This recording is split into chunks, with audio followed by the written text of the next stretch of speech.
This is the best of the Tory Lowe Show on 1017 The Truth and The Truth app. Catch the Tory Lowe Show every weekday from 1 p.m. to 4 p.m. Tory Lowe Show. We was recently on WISN, Truth Nation. The Truth was featured on WISN, Evolution of Black Media in Milwaukee. We got some video on this. I like it when we get highlighted for doing what we do in the community. It's always a blessing. I was out and about, and somebody, when I was standing in line, I think I was at the outpost, and somebody was listening to me talk on the phone, and they was like, I know your voice. You Tory Lowe. And I was like, yeah. He was like, I just seen you on WISN. And I was like, okay, thank you. God bless you. Know that's a powerful thing when your community can recognize your voice or look at you in a way where you're somebody that is for them, that helps the community. So that's an honor and a privilege to me. But we got some video if you're watching this rebroadcast live. The Evolution of Black Media in Milwaukee is what they titled it. And salute to WISN for doing this piece on black media right here in the city of Milwaukee. If you're listening, if you're watching this rebroadcast live, hit that like and subscribe button. If you're watching on 1017 The Truth as we broadcast on YouTube, let's listen. The Truth with Sherwin Hughes on 1017 FM. Since 2021, 101.7 The Truth has been a source for Black listeners. I publicly speak every day, and my career has been political science. On popular shows hosted by longtime radio voices like Sherman Hughes, and I think that's what's so important. Homer Blow, and more recently, Tory Lowe. Getting to the heart of the story, making sure that the people who are most affected have a chance to just say what they're feeling. So I use my show as a tool to make sure that people not only heard what was going on, got information, but actually did call to actions to try to get active out in the community at the same time. Community activist Tory Lowe spends his afternoons getting answers. Black radio is actually a resource for the community, and it's active, and it's live, and it's happening right now. And to me, that's powerful. Even before people were turning on their TVs and their radios, they were turning the pages of Black newspapers. And the first off the press in 1892 was the Wisconsin Afro-American. It was originally used to recruit Black people to the North for work. While that paper was short-lived, it set the tone for others to come, such as the Milwaukee Community Journal. Reporting on him through the years, things that he has said. Longtime editor Thomas Mitchell has witnessed the impact of Blacks on the city, covering politics, business, and education since 1976, and the recent loss of civil rights leader Jesse Jackson. It's important to the community that, we can help keep his memory alive. In '87, the Milwaukee Times started in the publisher's basement, documenting daily life. That reporting continues today with the city's current grocery store crisis. We're going to continue to fight, and we hope that with the support of the community and people like you guys can help us maintain our identity. Each outlet, And then we're wondering, where's the accountability? with a shared goal. I didn't have to be Democrat, I didn't have to be Republican. I can just be a citizen and talk about what's going on in the neighborhood. In Milwaukee, I'm the legendary Homer Blow. Zoe Henry, We're out of here. I'll be black. WISN 12 News. Hey, salute to WISN for that article. And like I said, it's not a monolith when it comes to black media many times. But when I was coming up, Homer was on the radio many times. It's a blessing to have him right here at The Truth, because, you can see the past, the present, and the future right here on this radio station. So that's powerful. That's powerful that we get to have all of these different personalities, and Sherwin Hughes, Dr. Ken, Kyle Wallace, broadcasting to us every day from their perspective and their angles on the neighborhoods. A lot of people think that, just because we have different views that we don't get along. No, we love each other. We support each other. We don't have to agree. I don't ever feel like I have to agree with you to get something done. I feel like if we both get something done, we can talk about the results and we can move on to get more results. My thing is, you go to work every day with people that don't even agree with you, probably don't even like you, and you get that check on Friday. You know, you get that check on Friday and you go back to work. And that's the brilliance of what we're doing. We're showing that it's not about how you feel, it's about what we can do. And we do amazing work together. We just had the 1017 The Truth Second Annual Community Awards. And I'm going to tell you right now, the room was packed. And the love and support was so tremendous for those that are on the front lines that, you know, it just makes me want to shed tears to see our community moving forward with those brothers and sisters on the front lines finally getting the acknowledgement. Many times they didn't do it for recognition. They didn't do what they did for money. They would have done it even if they didn't have any money. And to tell you right now, we need these brothers and sisters out here in the front. We need the community to know who these people are, and we need greater examples of what servitude looks like.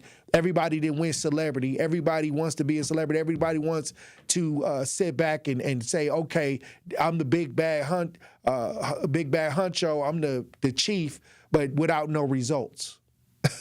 And that's why the community looks resultless, because you're allowing the leadership, you're giving them the praise, you're giving them the celebrity treatment without them having to have results for you. And these are supposed to be servants. A legend, a Milwaukee legend, in the studio. We got the legendary Muhib Dyer in studio.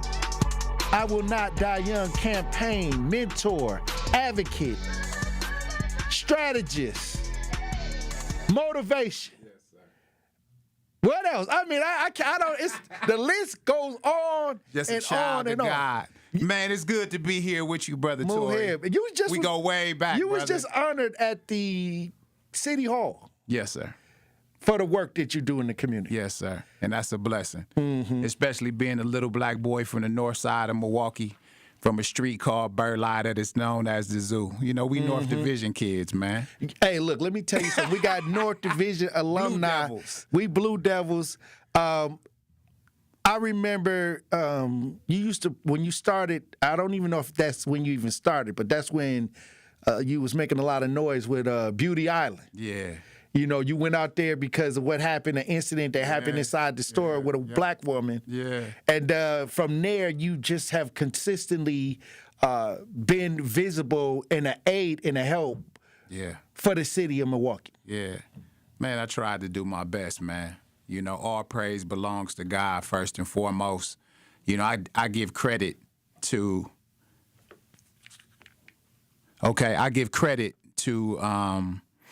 man, my mother and my grandmother who prayed for me. You know, I learned service from my mother. The great Muhammad Ali once said, the service is the rent you pay for being on this earth. And I saw my mother run food pantries. I saw my mother, feed the poor and visit the sick in the hospital and attend funerals of people that she didn't really even know to pray for them. You know what I mean? And that seed of service just went down on me, into me. So in reality, everything you see me doing in this day and age, I'm just a reflection of her. That's powerful. And she just always taught me to, that life it just ain't about you. It ain't about you acquiring. It's about what you can give and the contribution you can make. And I just hope at the end, man, that I made my contribution. Well, I see when people are doing the work, many times we just got our head down, we got tunnel vision. We're trying to make sure that our ideas are implemented, things like that. Yeah. You've been at it so long. You've been dealing with the community, dealing with the young men, I Will Not Die Young campaign. You've been dealing with just the adults through poetry, through actions, so when I talk to you, I kind of see somebody that understands the plight, that understands the conditions, that understand the movement. Yeah. Where is the movement right now in 2026 as we move forward? What I say is this, sometimes the movement, I mean, it's depending on who vantage points you're looking at. I can't necessarily speak about the movement in its entirety. Well, your movement. What I can speak about is the fact that I get up every day and try to give hope to the hopeless. In 2005, and I always bring my my godson's shirt with me, obituary T-shirt. This is really when I got my wake-up call when my godson Preston Blackmere was murdered on 28th and Burleigh. This is the origin of the campaign against violence and the I Will Not Die Young campaign. Now, Preston was a little black boy on 28th and Burleigh who, really, to tell you the truth, the world would have forgot about him, I believe, if I wouldn't have continued to tell his story. His mother didn't go to his funeral. His father found out that he died 3 weeks later, and he said, so what? Oh, wow. He came from, addicted parents, abusive parents, and parents that neglected him. But I remember at that funeral, I approached the casket and I made a promise to him. And my promise would be that, little black boy, I couldn't save you. But everywhere there are black and brown youth, I would try to show up and continue to tell your story and make sure that your legacy lived on. So now we're talking about 25 years later. Me and my partner, Kwabena Anton Nixon, has crisscrossed this country and probably spoken to over 250,000 people in 25 different states. And that's the movement that we want to continue. A lot of times when we analyze what's going on with the movement, it's really like everybody has to make their own individual contribution. You know what I mean? I ain't never been to the divisiveness of it. I'm not going to get into, I don't consider myself a Democrat nor a Republican. It's like Malcolm X once said. He said, whether you're a Muslim, whether you're a Christian, whether you're a Jew, whether you're a traditional African, a Pan-Africanist, a Democrat, a Republican, we all catching hell in this system. So my strategy has always been, how can we bring the people together? And the way in which I know to do that more than anything is by my voice and by poetry. And I love the poetry. I love when I hear poetry, especially during Black History Month. Yes, sir. And I know you get out here and you motivate. You do it through spoken word. Yeah. One of the best. Yes, sir. At this spoken word. You and Kwabena Nixon, y'all have traveled, done spoken word, got the youth inspired by the words and actions. Yeah. So that's why I love that you're on the show today, because I get a double whammy. Come on with it. I get a double portion. What they say, got a double portion. Come on with it. I get to hear about some of the activism and the need of the people, and I also get to hear something powerful. Come on now. See, this is why I say, Truth Nation, Milwaukee has gems. A lot of gems. People that are doing the work. Many times when we see each other, we speak in code, Yeah. And I don't see them every day. I don't see Muhib every day, But when we do talk, we just stand there. It's all love. And yep, and we laugh, and we hug, and we keep on our separate journeys. But we know that we're working for the best interest of the people at the same time. So we together. Right, exactly. Yes, sir. But that's why I say, we talking code. Yeah. Only code that advocates and people that really do the work know. That's right. He can look me in the face and just make gestures, and I'll be like, hey. You know what I mean? Indeed, this is man. that connection. So I got a brother in the studio from the front line, so I'm just excited. Indeed. And I'm excited to hear the poetry, too, because I'll tell you this. You made a video one time in a jail suit, and it was so powerful, trying to reach the youth, trying to let them know that criminal mind is not the way to go. Those outcomes that these kids are getting. I just looked up and saw that a judge had gave a group of young people that shot up a house party or shot up the ops in Atlanta, total 320 years. Yeah, it's a shame, man. In prison. These young people. It's a shame. And you're working every day to try to say, I will not die young. That's right. You do have options. All you got to do is think, use your brain. You can almost get out of any situation. That's right. So let's not just talk about it. Let's give them an example of something. Let's get it. So, listeners, I want you to visualize this. Visualize families in Wauwatosa, 401ks and white picket fence, 2-car garages in Brookfield, and inheritance, stocks and bonds. And then I want you to visualize little black boy growing up on Garfield, Galena, Vine, Center, and Hope, and Buffum, in the most disenfranchised, dilapidated parts of this city, maybe a hop, skip, and a jump away from you. So, once upon a time in the hood near you, they didn't hear the birds chirping and the wind blowing.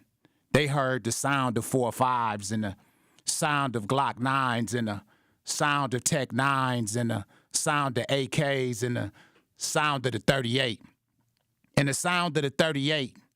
And the sound of the 38 went bow as the bullets ping, ping, ricochet through the barrel of the pistol, subtly colliding with the sound of 10, 20, 30, 40, 50, 60, 70, 8, 9, 110. Little girls jumping rope momentarily mixed with the sound of skirt, 20-inch rims screeching away from the scene of the crime, forever leaving the sound of no, you don't understand, her mama said. You don't understand, her mama said. You don't understand, that's my baby. Denial, panic, and screams of a mourning mother because the sound of the woo, woo, woo ambulance came too late once again. And once again, the sound of 1,000, 2,000, pumping air into her chest ain't enough. 3,000, 4,000, it ain't enough. It ain't enough. It's the sound of we're losing her. Echoes through the hood as we all wait to hear, knowing what we hear, hoping not to the sound of the boo. Flatline and now separates us from heaven. And the sound of us be like, dang, oh, well, that's life, where that little girl go. Dang, oh, well, that's life, where that little girl go. Dang, oh, well, that's life. Can't do nothing about it. The sound of 4-year-old Jane Doe was shot and killed. Newspaper reporter's voice enters our home, only to go in one ear and not the other. Is us is too concerned with this. Us is too concerned with this. Us is too concerned with the sound of rap music like same old-ish, just a different day. Out here trying to get it each and every way. Mama need a house, baby need some shoes. Times is getting hard, what we finna do? Hustle, hustle, hustle hard. Closed mouths don't get fed on my boulevard. Where we from, we be hustling that boy and we be dealing that boy and we be trying to be the boy at the expense of never becoming a man. And Bambi the son, I said, Bambi the son, I said, Bambi the son of her book of life closing. No happy ending, no Prince Charming, no knight in shining armor, just another story. Another ghetto story, the sound of which rock-a-bye, baby. Rocks the ghetto to sleep into the bow, wakes us up so we could do it all over again. And if you didn't hear me the first time, family, shh. Bow, ping, ping, 10, 20, 30, 40, no, you don't understand, that's my baby. 1,000, we're losing her, boo. Dang, oh, well, that's life. 4-year-old Jane, oh, boy, rock-a-bye, baby. Bow, the end. But it really ain't the end. Now, is it? We got guests in the studio. We got Muhib, Dyer in studio. I will not die young campaign, mentor, poet, advocate, recognized by the city for the work he's doing. I thank you for coming through. Man, it's a blessing for me to be here in your presence, brother. Hey, look, that last poem, I had to run the break because we had to sit on that one. That's right. We can't. Sometimes you gotta let the universe soak that up because it was so much in that poem. That's right. They loving it in the chat. They saying it's powerful. That's right, man. God rest the soul of Jasmine Juicy Owens. It's a name that goes way back. I believe Jasmine was killed on 29th and Locust. Mm-hmm. I forget the year. It was a while ago. But she's just one of the stories of what they call the throwaway children of our community. But we know and understand that just like street signs get named after important people, that our people are important too, that they're worthy of more than just a shrine teddy bear and flowers that the city is going to take down because it's a sore eye when you drive through certain neighborhoods. Her life meant something. And every time I do that poem, I remember her. That's powerful. Now, you have mentorship programs going on. What are these mentorship programs, and how could a family or a mother who's struggling with their young male or young son, how can they get involved? Well, primarily what me and my brother Kwabena Anton Nixon did many years ago was we didn't want to reinvent the wheel. You have programs like Northcott Neighborhood Center. Shout out to the elder Mac Weddle. Right. You have powerful programs like the Running Rebels organization. Shout out to Brother Vic, who's been doing the work so many years. Shout out to the elder also at the Cage, Andre Lee Ellis, who's having the 500 Black Tuxedo Walk. We didn't want to reinvent the wheel, so what we decided to do is to go to the children. So the best way to connect with us is allow us to know what school your young person attends, and we've tried to set up I Will Not Die Young and Flood the Hood with Dreams campaigns within those schools, because if you got 60,000 youth, from the time of 8 a.m. to 3 p.m. every day they in school, then that's where we want to be. Right. We want to get them before they leave the street. And, our whole philosophy is this. The I Will Not Die Young campaign chant, if I could just tell you a little bit of it, is just imagine a group of young black boys who the world has discarded. Now they locked arms. They doing cathartic writing exercises, talking about their pain. The judge might know them as high-speed delinquents or shooters, but all we see is our sons who, if they had different guidance and role models, maybe they would have took a different route.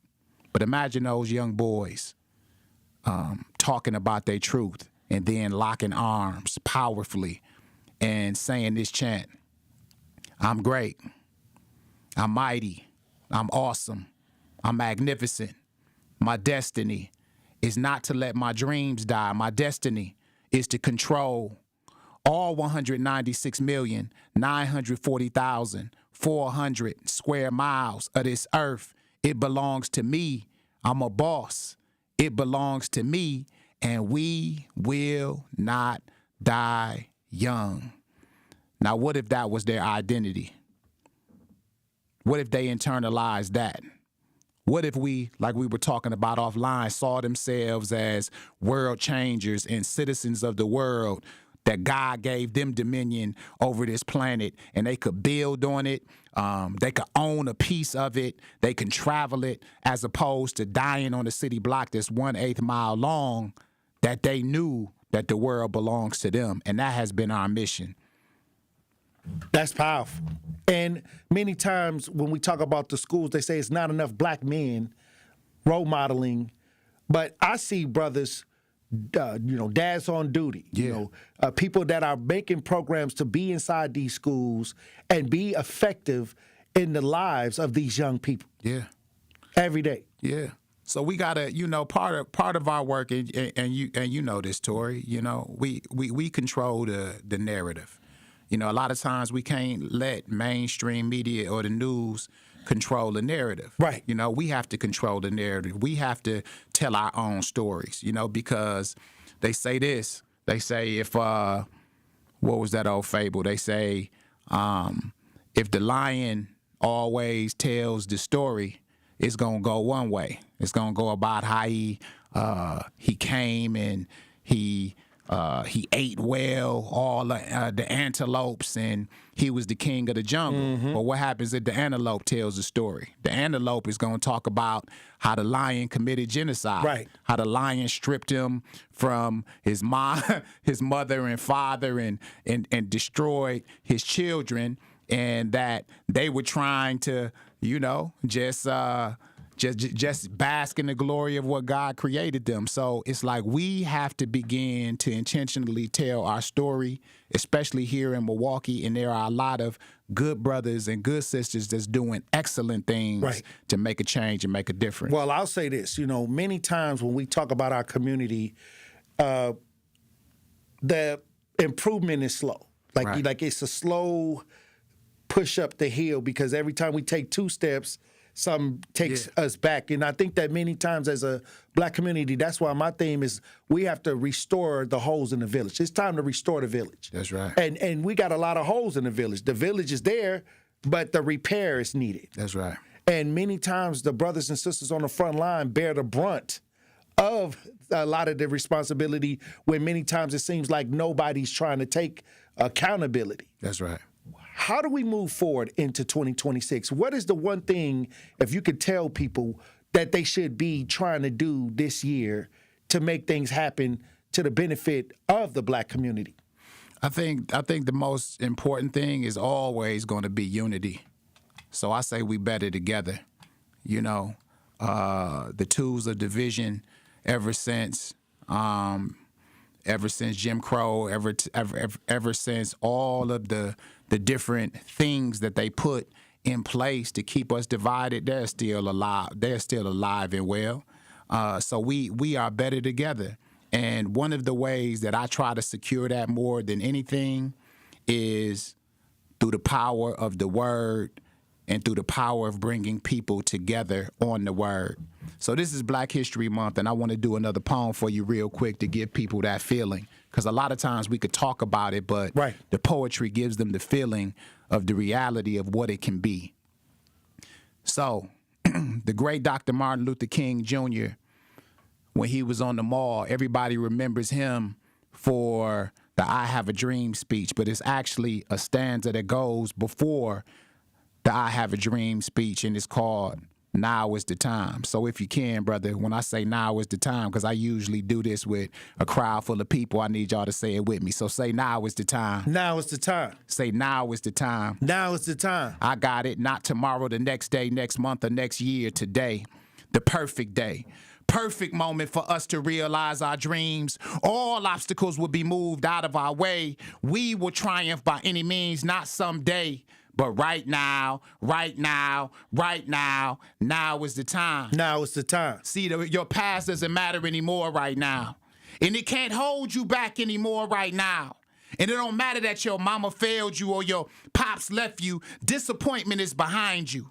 But if you look ahead down the road of life, the city of happiness is just over the hill. All you got to do is pay attention to the signs, cuz right now is the time. Now is the time. And it don't matter that they call you out of your name, called you helpless, hopeless, dumb, lazy, a loser, nobody that will never amount to nothing. You've been broke down by put downs. Now it's time for you to get up. Keep your head up, chin up, back straight, poke your chest out. You see, they talk is cheap. But what you say about yourself, baby, is priceless. So say that you mighty, say that you awesome, say that you talented, say that you gorgeous, say that you gifted. Say it with me, say, now is the time. Now is the time. Say, now is the time. Now is the time. I got it. Not tomorrow, the next day, next month, or next year. Today, the perfect day. Perfect moment for us to realize our dreams. All obstacles will be moved out of our way. We will triumph by any means, not someday.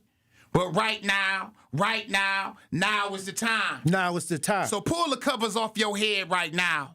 Get out of the bed right now. Depression has no more power over you right now. Dry your tears right now.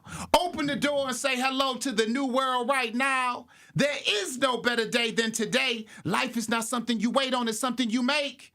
And when you can't wait on no job, you can't wait on no man, you can't wait on no relationship, or when the time is right, or when your drama somehow mysteriously goes away. Life is not something you wait on, it's something you make. Make it happen today. Somebody is waiting to write a movie about how powerful you are, but the screen is blank. You ain't lived the story yet. A little ghetto child to go to sleep and dream absolutely nothing if you don't provide the inspiration. They can't put your poster of greatness on the wall if you don't take the picture. So guess what? Take the picture. Take the picture. Say it with me. Now is the time. Now is the time. Say it with me. Now is the time. Now is the time. One more time. Say now is the time. Now is the time. I got it. Not tomorrow, the next day, next month, or next year. Today. The perfect day. Perfect moment for us to realize our dreams. All obstacles will be moved out of our way. We will triumph by any means, not someday. But right now, right now, right now, now is the time. Our ancestors talked about the fierce urgency of now, and now is the time. Now is the time, Brother Tory, for us to get together. Now is the time for us to put our disagreements. And if we can do that, if we could be on one accord and understand who we are, nothing, no force in this world will be able to stop us. Powerful. We got Muhib Dyer in studio. I Will Not Die Young campaign. Powerful poetry being spoken on the airwaves today. And, you know, I wanted to bring up this article, this clip, that you recently received an award from the city, and those are flowers. And like I said, when a lot of people make it a thing about trying to give people their flowers while they're alive, you know, and I think that is something that is a great thing that's starting to happen. But people who have sacrificed for a long time, many times we didn't get the, you know, flowers, I guess what they call flowers, the acknowledgement. But I think that now we're seeing we're being shuffled into some of these ideas as well. But I wanted to play this article where you are featured on the news from your work that you've been doing in the community for years.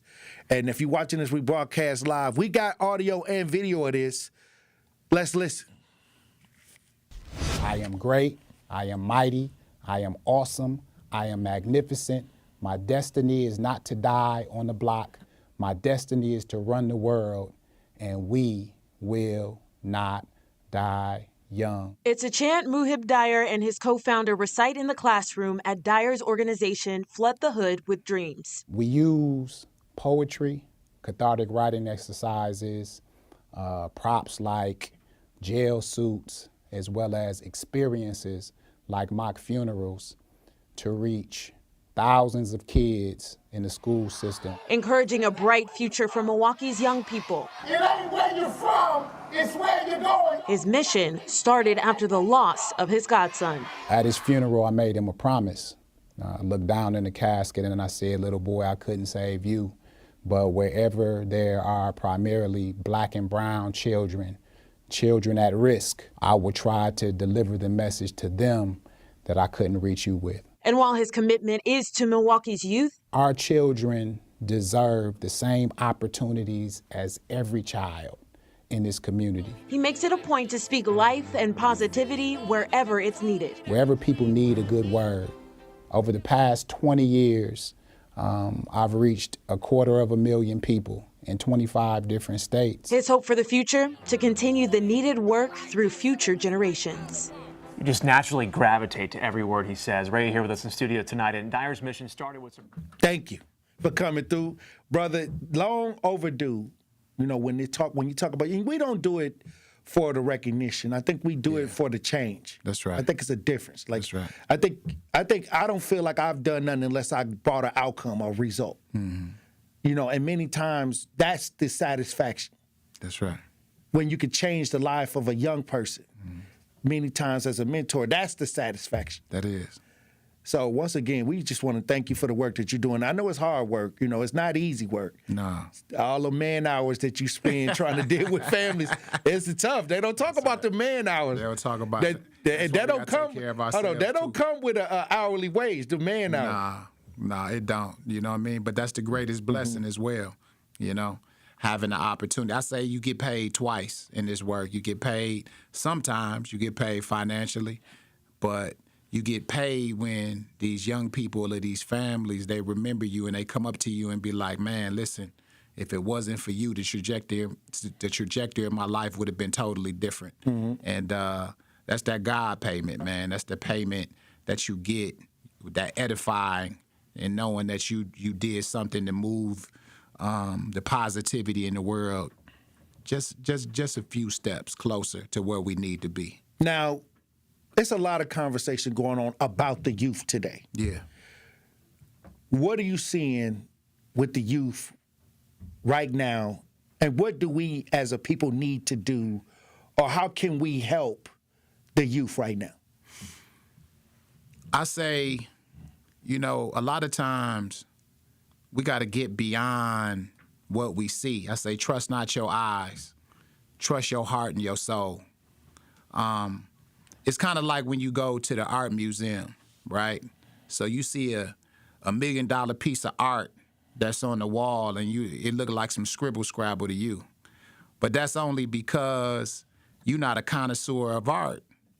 Now, if you ask a connoisseur of art what that picture is, and they'll talk about the contours, they'll talk about the arrangements, they'll talk about how masterful that art piece was, and you realize, according to the connoisseur, that that's a masterpiece created by a master himself. When we look at our children, we see finger painting. We don't see what God intended them to be. We don't see the masterpiece. We don't see their true value. So if we want to change things, first and foremost, we have to begin to see them different.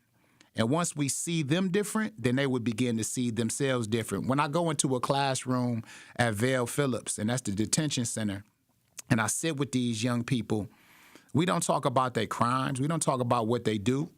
We talked about, really, to tell you the truth, their experiences that made the negative decisions that they made. And it all boils down to one thing. We say hurt people hurt people. Mm-hmm. But heal people heal people. Right. And the only difference between the two is how you handle your scars. So they hurt. They jump behind a car that they stole, and they drive 100 miles per hour. It's really not homicide they committing. They're really committing suicide. They really want to be out of here as well. That's why they use language like, I'm crashing out. I'm crashing out. Because my mama didn't care about me, my daddy didn't care about me, the community don't care about me. Why should I care about myself? So I'm in this world for me. But when you can, like Mother Teresa say, the greatest sickness in the world is a lack of love. When we love these babies and we begin to demonstrate that love, heal people can heal people. So instead of jumping behind the wheel of that car, now they in school. Now they making better decisions, just like your son, because they are our sons. Just like my daughter, because they are our daughters. And until we could shift our thinking to that, we would continue to just see them as thugs, hustlers, and criminals that you can give a 13-year-old adult time, because that ain't your baby. It ain't your baby. So it ain't your problem. What do you say to those that say the parenting is the problem? It is. we ain't gonna sugarcoat it. All right. You know what I mean? Sometimes it is the problem, right? The communities are the problem. But what I say is, you know what? We all got a dog in this fight. Because it's the school system that's the problem. It's the religious institutions that's the problem. Sometimes it's the activists and the community people, and it's the politicians. Like, this is all our world. And we all either play a part in moving it forward or taking it backwards. So what I would say is, instead of, like my grandmama say, when you point the finger first, you got three pointed back at you. Instead of playing the blame game, search your soul. You know what I mean? Like, I don't accept people complaints. And we talked about this. Unless you demonstrating, like, you got a right to complain when you demonstrating that you putting in some work. If you ain't putting no work, don't complain about nothing. I said that at the top of the hour. Yeah, don't tell me nothing. Don't complain about nothing if you're not putting any work in, right? So I don't care about complainers. I care about contributors. You know what I mean? A complainer ain't never changed the world, right? But I know tons and tons of folks who contributed and made a difference. So you're right. parents are. But check yourself too, because what could you do more? I agree. Do we got one more before we run the break? You want to? Oh, let's get one more in before we run the break. We gonna go to break on this last on your words on this last poem. All right. This poem is called Prayer from the Ghetto because we're talking about the babies. It's like I'm sitting in a jail cell, Lord. Picture a little black boy praying, but ain't nobody ever took him to church because everybody blaming his parents, but they ain't picking him up and doing their part. It's like I'm sitting in a jail cell, Lord, with invisible bars, waiting on death row, counting down the days because I know they coming. You see, I know they coming in police, them jealous dudes and chicks, they all coming, and it wasn't supposed to be like this. You see, Lord, they never told me you was in me. They never told me you were always there, so in turn, I believed what I saw, and what I saw was a daddy that was never around and a mama that was always crying because we was always broke when there was money outside. And rats and roaches and pissy mattresses me and my brother slept on when it was money outside, and teachers that told me I had to wait 12 years to get paid. You see, some of my teachers told me I had to wait 12 years to get paid, while all of them got paid off of me right now, whether I learned or not.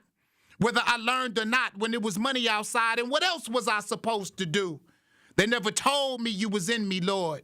They never told me you was always there. And how was I supposed to know that being created in your image and your likeness meant that if you made the earth, Lord, I could make my own business? And if you made the sun, I could make more than just babies. More than just babies, but buildings and networks, and that busting guns wasn't the only way to get access to your power, Lord, and shaking these dudes down on the block for this dope money was not the only way to get access to your power, Lord. How was I supposed to know? And how was I supposed to know that downing shots of Hennessy and smoking weed wasn't the only way to escape this hell and get to heaven? I could have got down on all fours and talked to you, Lord. They never told me you was in me. They never told me you was always there. And how was I supposed to know that every time mama was like, stay in school, baby, stay off those streets, that was you, Lord. And every misdemeanor charge ever beat, that was you, Lord. Every felony charge ever beat, that was you, Lord. And when those bullets missed me, when I was on the block doing wrong, that was you, Lord. And when my boy laid in that casket, cold and lifeless, when my boy laid in that casket, cold and lifeless, that was like you was trying to tell me he would be me if I didn't change, and now I fallen. My time is up, I know they coming. I don't even know if you listen to dudes like me, Lord, or even care about black and brown kids that look like me, Lord. But I know now what I should have known then, and it took me to fall to see the light. You was always in me. You was always there. You were always in me. You were always there. Forgive me, Lord, for I knew not what I was doing to myself. Teach me to love me. Send me a community that won't complain about the problems, that will teach me to love me, because ain't nobody ever taught me how to love myself. Stay locked in. Now, I made a call out to the poets. It's February. I need all the poets to come on the Tory Lowe show because we need to hear something powerful. We need to hear something powerful. So we got LaTour Carter in studio, poet. Hey. You know, when we talk about poetry in February, in the spoken word, you know, many times the spoken word from our community kind of uplifts us, you know what I mean? I mean, sometimes people, you know, when they talk about the black plight, many times in poetry we capture through spoken word. Very true. How you doing? I am blessed and highly favored. Hey, now give us a little rundown and a little background of how you became a poet. Well, I mean, much like the celebration of Black history, it's really in my blood. Mm-hmm. My father is a poet. All my life he's been writing. And so I think it naturally just came to me. When I was 13, I was living in New York City, and I had entered a poetry contest, and I made it all the way. Oh, wow. Yeah, made it all the way to the States. And so it was to me, that was a really exhilarating experience. For a while, though, I actually slipped into being a rapper, so I was doing... Oh, snap. Hold on, wait a minute. Let me tell you this. I started out as doing poetry, and I ended up becoming a rapper. See? You know what I mean? See? So, you know, Rap is nothing but poetry in motion, man. And that's what I said. Like, I kind of was like, okay, I was going to ask you, did you ever do music? Yeah. So, what was your rap name? Oh, man. Honeybee. Not too much now. Hey, that's what's up. Not too much now. That's what's up. So I actually, you'll hear it today. My nephew was killed in 2015 in Madison, Wisconsin by a white police officer. Oh, wow. And so I stopped writing altogether, music, everything. A friend of mine, R. Moore, who's pretty nationally known for his poetry, was in Madison and asked me to go ahead and come do some shows for him. And what I thought was a favor for him ended up being a favor for myself. Got me back into writing, got me back into spitting and expression. One thing that holds true, I think, throughout history, during times when it's the hardest for our people, the arts, music, poetry, anything that involves the creativity is so important. It keeps us inspired. It does. It keeps us holding on to something. Absolutely. And I'll say this, and I appreciate you for coming on the show. And when I talk about February and the struggle of the community, many times in poetry and even in music, you'll hear the struggle that continues. Yeah. It's a vicious cycle sometimes that we live in. One thing I also know, though, is that resilience is really the name of the game. I tell people this isn't a race thing at all. We're all running together. And either you running scared or you running free. Right. And so either way, we're all running together. Now, when we talk about just the culture right now, and you look at the culture and you look at the communities, what is your perception of what's going on with the culture inside the community right now?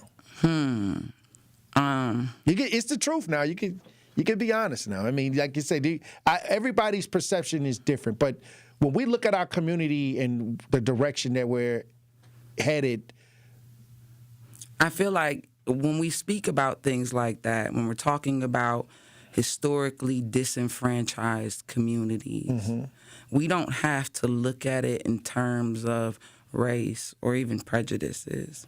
We can look at it as far as other communities.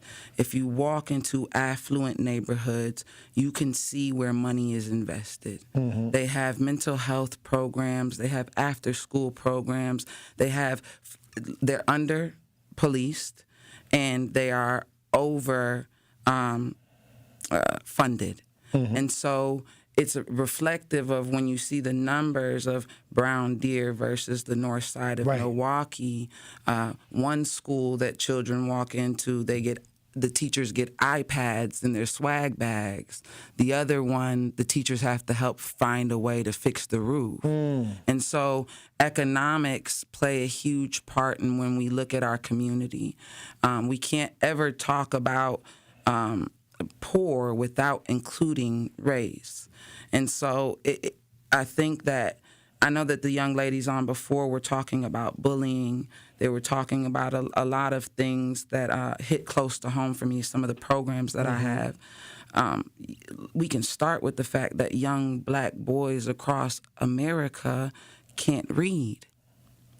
Anywhere between 60 to 70-something% of our black boys cannot read. And a lot of people think that is through the public school is done on purpose.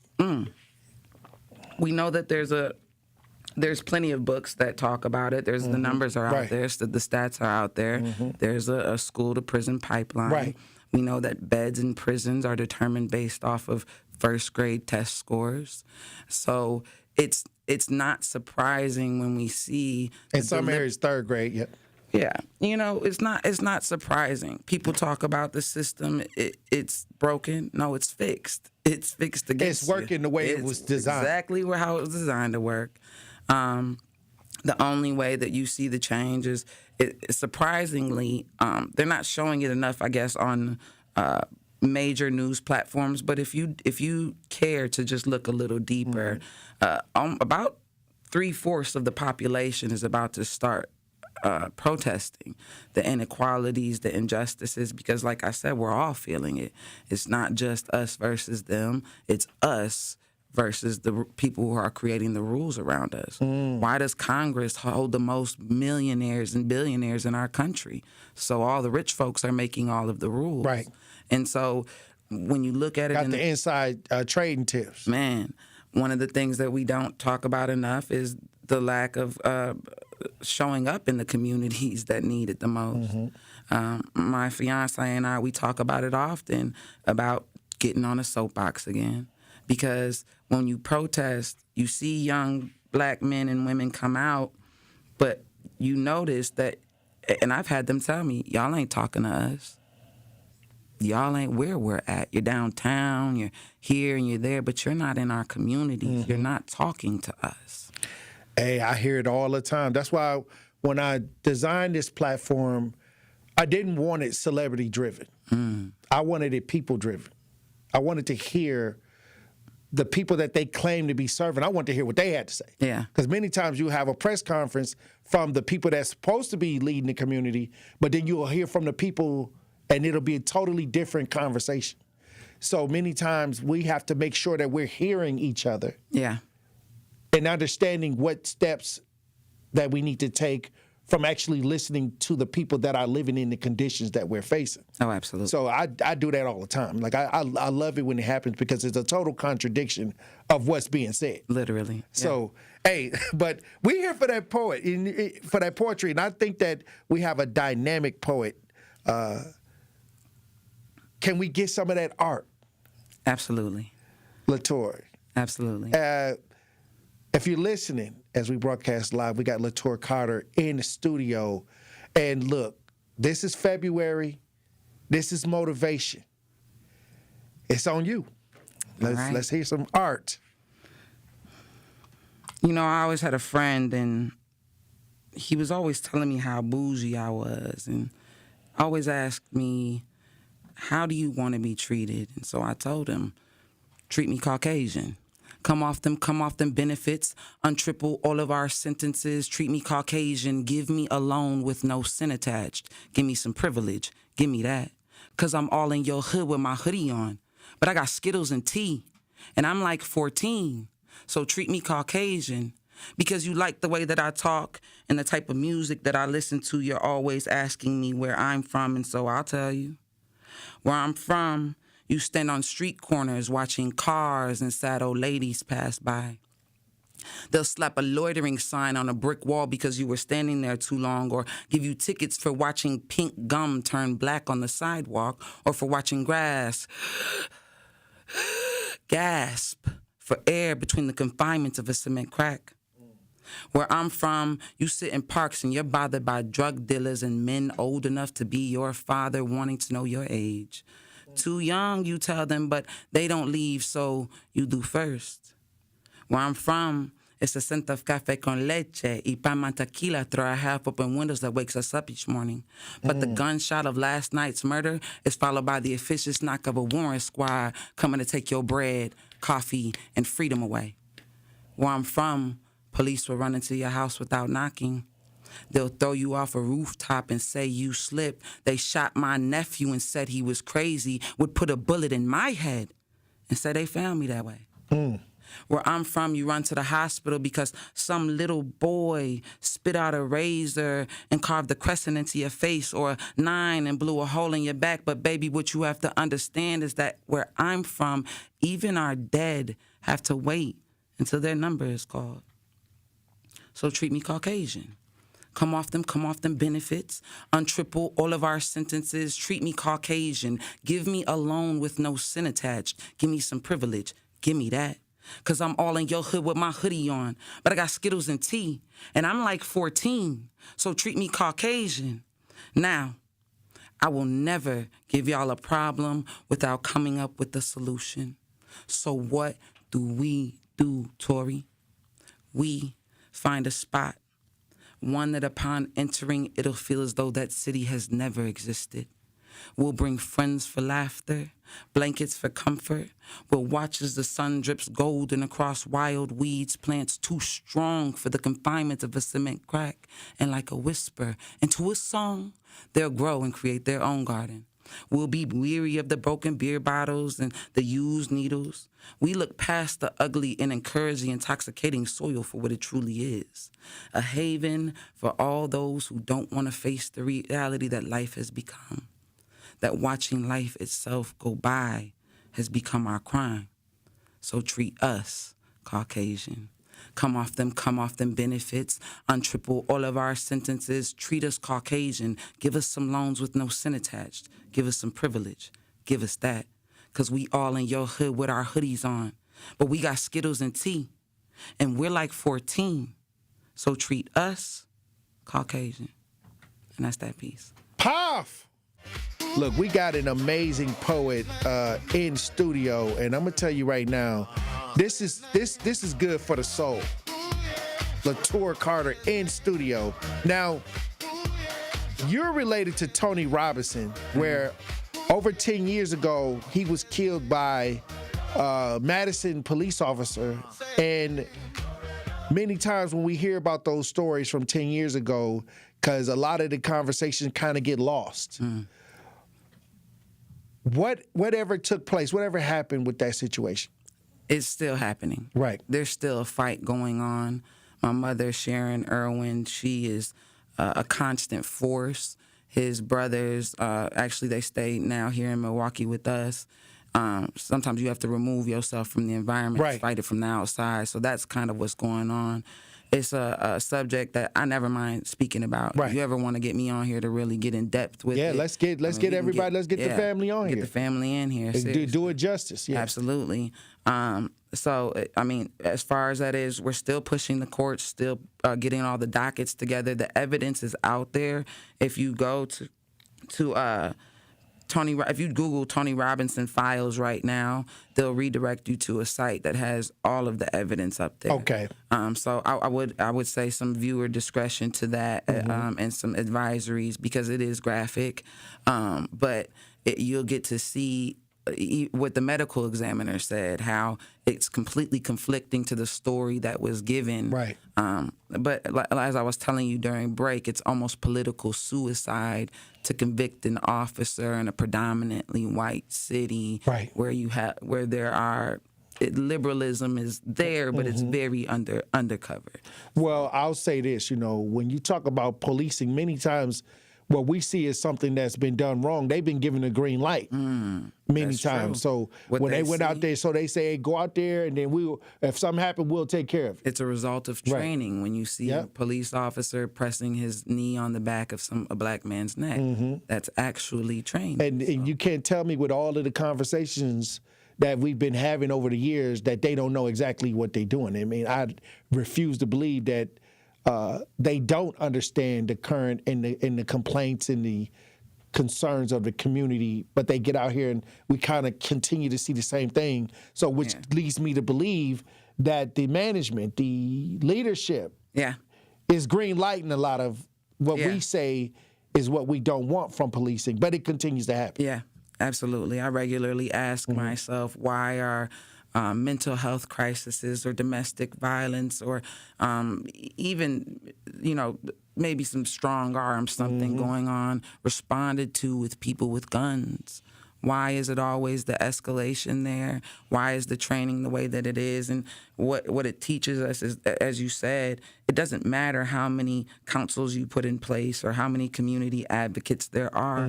If something doesn't change within the system itself, it's all going to be Band-Aids over bullet wounds. That's all you're looking at. Madison is performative at best, and anybody who knows me knows I don't mind saying that out loud. They're performative at best when it comes to black excellence or black anything. So I don't mind that my mom goes out there and fights. My mom, like I told you, she's a white woman. She's got long dreadlocks all the way down her back, and she understands an inherent truth. There are things she can say and do to these people that I never could, and so she will say them. Look, I appreciate you for helping us get a small update. We're going to have to get you to gather everybody that wants to come and we can give it a due diligence on the Tory Lowe Show. So I appreciate you for that. Absolutely. But look, it's February, like I said, and we got an amazing poet, LaTour Carter, in the studio. And they was clocking that tea from the first one. They was clocking. Man, I appreciate it. Hey.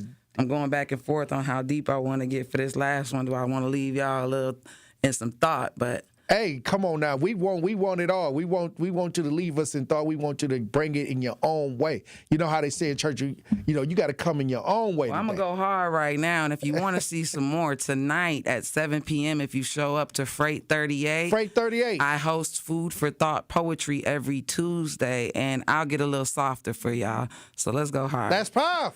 We're supposed to be made in America. Praised in America. But we've been slaves to America. We were birthed in chains, raised off hate and crack cocaine in America. Looks like we the new black stains in America. We got targets on our backs from the biggest gangs in America. Because it seems it's all about a badge these days when you got crooked cops putting bodies in the bags these days. And a lot of our people, they done passed these days. But we all come together to have conversations about how much caskets weigh. But ain't no violins being played here. It's only violence and sirens being staged here. Welcome to the block where the cops don't play fair. They'll put a gun to your head and they'll tell you to lay there like an animal. But ain't no circus acts being staged here. It's soldiers that was raised here, soldiers that was praised here. This too live, this the right side, and I'm the display here. They took a lot of lives. My nephew Tony, he was one of them. But they took Mike Brown, Sandra Bland, look at what they done to them. Tamir Rice, Eric Garner, look at what they done to them. Our kids can't run to them because harming us is fun to them. But I guess it's all fun and games in America when Jim Crow laws still remain in America. Black skin still experiencing pain in America. And check out Brookfield, strange fruit still does hang in America. Oh, you trying to make a change, but ain't no change in America. I mean, we had let Obama try it, had a few protests and riots, but after the first term, things got silent. Funny how you got cops on trial and they never get convicted, just fired or miss trials. But they never miss their target. Nope. They don't miss a beat. They can't let the streets mix with Harvard. So they turn scholarships into scholar clips, clipping scholars with hollow tips. And it never really matters whose name is on the bullet, because truth is we all look the same on a bullet. Tell me this. How can racism be dead when being black comes with speculation? And cops showing dedication to popping us like medication. And when they sick of us, they put a stick to us or into us with no hesitating. That is devastating. They making devil statements. They do what the devil's saying while we think ahead of Satan. See, if I was in the right placement, I would ask that officer, you got a family that live at home, right? And you would do anything if someone did them wrong, right? And that's how we feel. But do you ever tell your family what you doing on them long nights? How you attack suspects and take the wrong life? Suspects you claim to be shadows in the wrong light, and then you try them like you tried OJ for the wrong knife. You following the courts, but you following the wrong rights. Because we got the right to remain silent, and y'all got the right to remain violent. And you wonder why we fight for our balance, fight for our freedom, fight till you free them, fight for our kids just to feed them. I mean, imagine growing up in these streets and your main priority is making sure they eat. And I say they because my nephew Tony had a sister, 4 brothers, and a mother. And best believe everything he did was for him. He jumped back on track to get his life back in order, and they took his last breath before his last chance to call him. Imagine being in my niece's shoes right now. On a day her cousin gone, she get a birthday and she gotta mourn. And I think about my sister, how she torn, drowning in a bottle so she ain't gotta mourn. So please, a moment of silence after I'm gone. Pray for the fallen, tell them all to be strong. Cause all we want is justice and peace, and not killers in uniforms adjusting a peace. And that's that peace. Wow. Amazing. Amazing. You took me there. Where are you performing tonight? Freight 38. Freight 38. What's the address? 838 South 1st Street. At 7 p.m., the doors open. It's an open mic. You can sign up. You can go on Eventbrite right now, and all the tickets are half off until about 5 o'clock. So y'all got a little bit of a window here. But show up at 7, 8 o'clock, the show starts. I'll be hosting, hitting the stage. We got good food coming through. I think it's rib tips, some jerk chicken, mac and cheese, cornbread, some black eyed peas, some other stuff. Great bartenders, great atmosphere. It's really, it's really That's good. what's up. Mm-hmm. I'm going to have to slide through. I'm going to get you on camera, man. Hey, that's fine. All right. Hey, look, I appreciate you for coming through, LaTour Carter. Once again, amazing artwork that you displayed today. Powerful. No, I love it because it's February, and in February, I believe that powerful words need to be heard and expressed to continue the hope of change in our community. So we got Sarah Israel. Yes. In studio. How you doing, Sarah? I'm doing really well. Thank you for having me. Hey, it's a pleasure to have you here. You know, I love, when it comes to February, I love to hear poetry. Yeah. Powerful, inspirational poetry. This to me, it exemplifies the struggle. Yeah. That's exactly what I'm going to bring to you today. Now, hold on. You came in here dressed, I don't know if y'all can see it. I mean, if y'all watching this, we broadcast live. Sarah came in here dressed like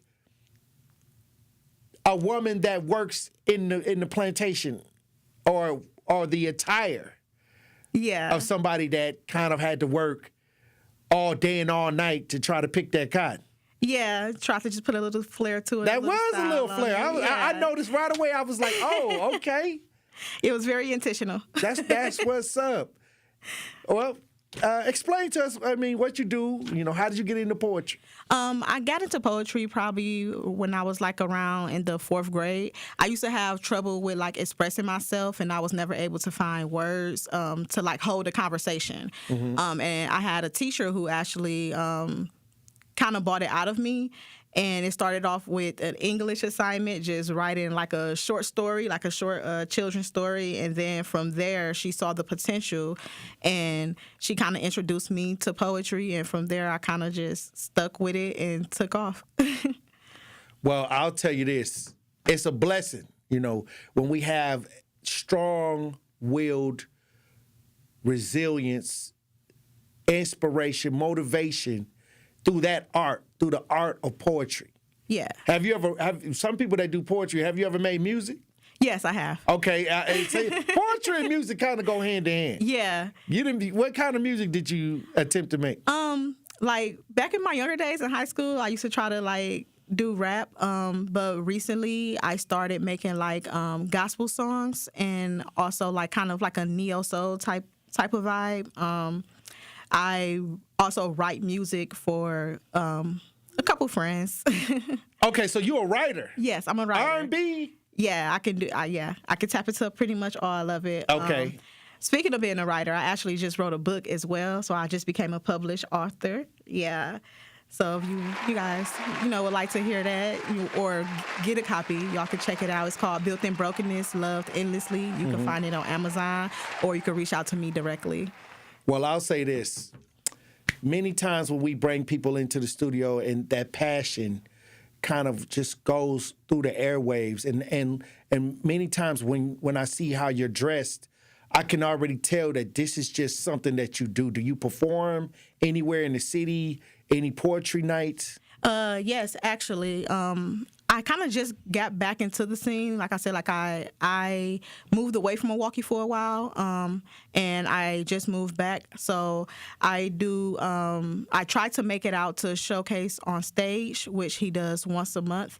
And then I also go out. Like I had a set last night, and that was. Let me just make sure I have the right. Sorry about that. It's okay. No, you mean, like I said, take your time, because in a second, once you get, settled in, I need you to give us that powerful Artwork. Yeah, so you could catch me also on Tuesdays at Food for Thought Poetry. Okay. With Gideon. Yeah. Salute to Gideon. Yeah. Because he hosts poetry night. Yeah, he do. It's really a dope scene. Like if you don't already come out, you guys definitely should come out and check it out. It's a lot of dope artists under the roof. So. Well, look, I'm gonna let you come in your own way. It's about that time, Sarah. We listening. So for this particular poem is actually one that I wrote probably about 14 years ago, and it's actually untitled. Her toes were settled, separate and royal like the jewel points of a king's crown which sat on the throne of her heels, and what a rough throne it was. From walking barefoot in her palace, and on her heels there were callous from trying to dance away 400 years of slavery, and that makes her feet beautiful. And her legs, well, they're not picture perfect, but they paint the perfect picture for those who wouldn't mind a little size. And her knees are scarred from how many times she had to drop down on them to pray. And her thighs contains whips, and in each whip I can hear her cries for being tortured and beaten and tortured by the education system which fed her lies, being vaginally and anally raped until she's pregnant in her torso. The system is designed to kill the black child long before he or she ever makes it out of mama's behind. Here, we fed you these lies, so teach your children these lies disguised as the truth. You see, your children are your future, so we will destroy your youth. And if you try to teach them anything different, then we'll just hide the proof, because black kids don't read anyway. And so she's pregnant in her torso, and this causes her breast to grow because of milk that is now poison. But her heart pumps, and it continues to pump the blood through her veins, even though she is now accustomed to the customs that she was taught, which is vain. Her heart fills with pain. Her mouth begins to speak. I didn't know that I was cut so deep until I began to bleed, and as her eyes began to cry, her mind began to seek knowledge, understanding, wisdom. And as she sits on her throne, she is presented with her crown. Her toes were settled, separate and royal like the jewel points of a king's crown. She's stunning, beautiful. And although she's a woman, her heart remains youthful. Her walk demands respect. She moves her feet the way a woman is supposed to. Head held high, smile on her face, swag on royalty. She carries herself with such grace. She learned how to surrender, and that is okay, because her surrendering is how she became the woman she is today. Say less, and that's that piece. Clock that T. Clock it. Clock that. Amazing poem. Thank you. Amazing poem. Now, you got a book now. Yes. What, I see the book.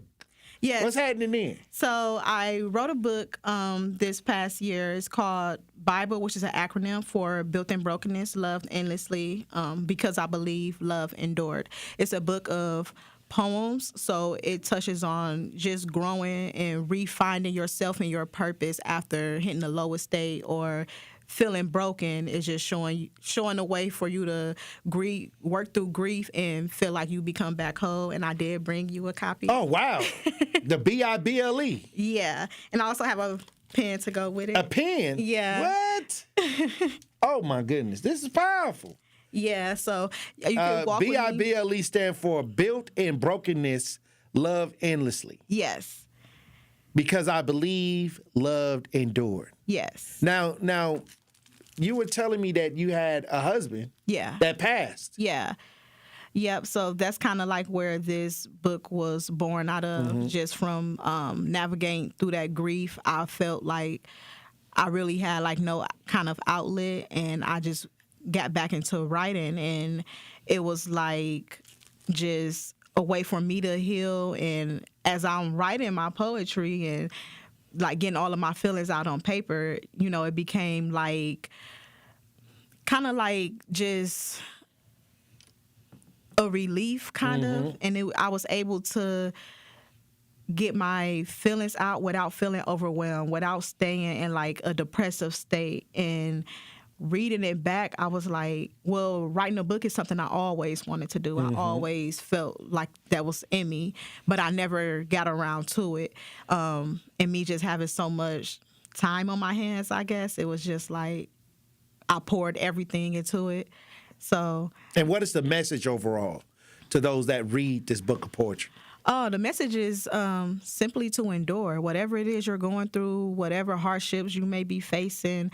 The message is definitely to push through it, persevere. Like whatever it is you're going through, there's always a light at the end of the tunnel, no matter how dark it seems. And yeah, like just keep going. That's the message. Keep going. I felt like, I felt the spirit moving, so I just opened the book up and I just landed on page 57. And it says, clock it, mark it, believe it, repent. Because when the sky splits open, there ain't gonna be no do-overs. This, the last call. Clock it, clock that T. Clock that T. Clock that T. Clock it. Okay, see, I didn't know it was gonna be all like that. I just opened up to page 57 and it's telling me to clock that T. Well, you got another yes, poem I do. for us. Yes, I do. I'm really like rooted in God. That's where everything comes from. He gave me this gift. He gave me the talents, and through him, I'll be able to continue to multiply it and grow it and nourish it and see it blossom. So, well, we here for the talent now. Yeah, we here for the gift. Yeah. So, this next poem is actually you can find this poem in the book. It's called "From Beginning to End." From the Genesis, I've been real since the let there be. Light broke through my trauma, and God started writing me. I walked through Exodus, leaving everything that tried to change. I had to cross the Red Sea of pain, barefoot in the rain. I found Leviticus in my lifestyle, rules I didn't always keep. I tried numbers of my blessings, but they hid while I weep. In Deuteronomy, he told me, don't forget who you are. So I moved like Joshua, still fighting for the scarred. I met judges in the mirror, convicting my own sin. But Ruth came with loyalty and taught me love can begin again. 1st and 2nd Samuel, I felt chosen, oil dripping on my head, while kings tried to curse my throne, but I'm anointed instead. Chronicles of my struggle, he recorded every tear. In Ezra and Nehemiah, I rebuilt what disappeared.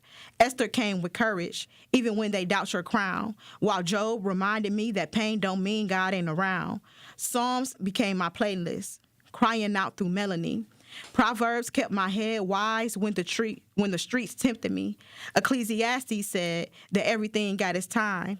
And Song of Solomon reminded me that love can still rhyme. Through Isaiah, I found prophecy. Through Jeremiah came my cry. Lamentations held my grief. And Ezekiel saw through my why. Daniel's in the lion's den. That was my depression. But I prayed like Hosea, loving past rejection. Joel spoke restoration. Amos called for truth. Obadiah warned the pride. And Jonah ran like my youth. Micah said, walk humble. Nahum said, he'll repay. Habakkuk said, write the vision. So I still live that way.